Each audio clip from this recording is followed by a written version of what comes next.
In this video, I will show you how to build outstanding balance tracker which show you what's billed to the client and what's paid by the client and how close you are to the total amount.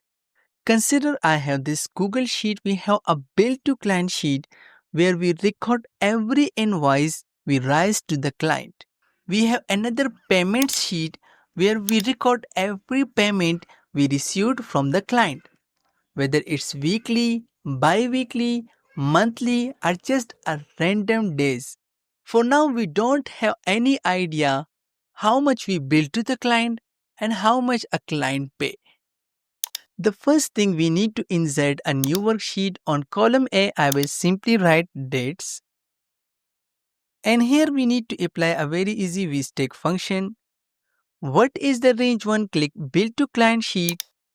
In this case, I will click on B2, drag the mouse down and simply remove the end reference, hit comma. For the range 2, I will click on payment receive sheet. Click on B3 since we cannot select B2, so I will click on B3, drag the mouse down, remove the end reference and simply update 3 to 2 manually, close parentheses and simply hit enter. Now you can see it's combined all of the dates from both of the sheet.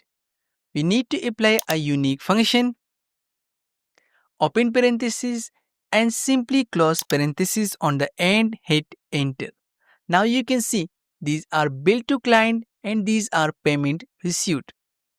The next thing we need to apply a sort function. After equal sign, simply write sort, open parentheses, skip all of other parameter and simply close parentheses, hit enter.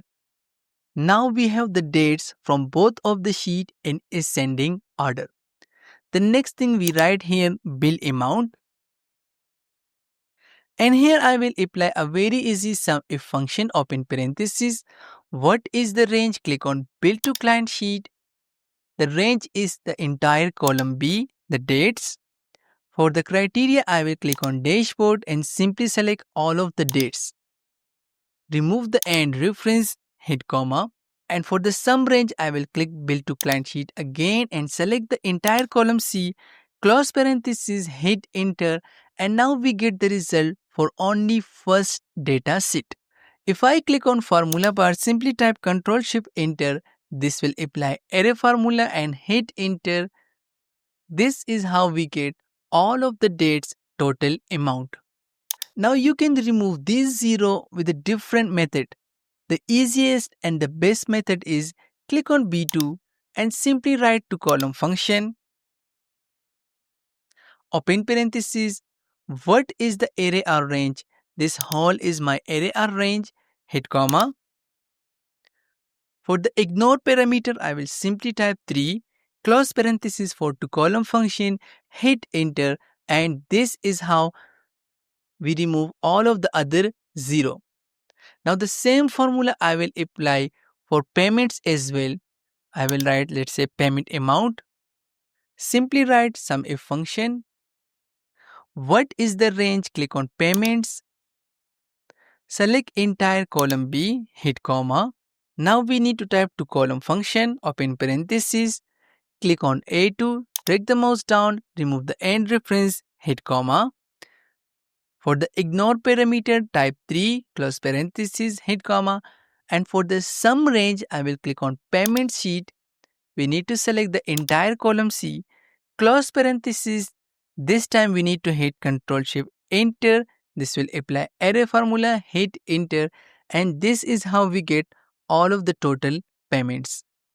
Now we need to calculate the running bill amount and the running payments amount.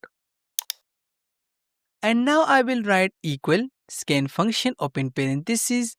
For the initial value, I will type 0, hit comma. For the array, I will select entire column B, remove the end reference, hit comma.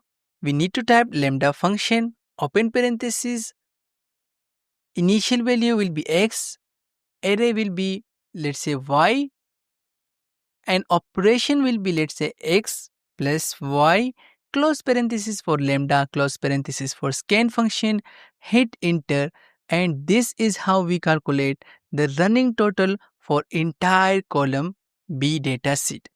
But of course, you can see after this video, we don't have any other value, but this calculate the running total for entire column B since we defined entire column B for the scan function. So again, we need to type to column function. What is the array? This whole result is my array. Hit comma. For the ignore parameter, simply type 3 close parenthesis for to column function. Hit enter. And this is how we get running total for only column B dataset.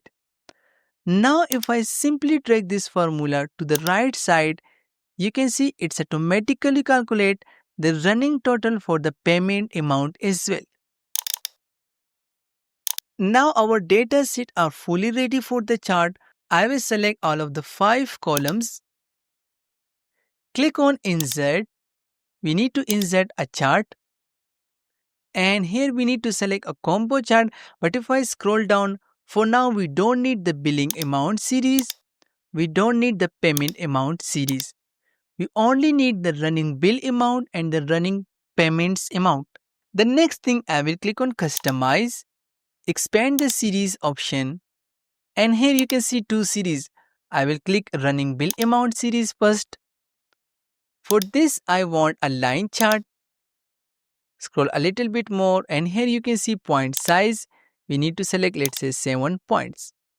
Scroll up. Next we need to select running payment amount, and for this we need to select step area chart.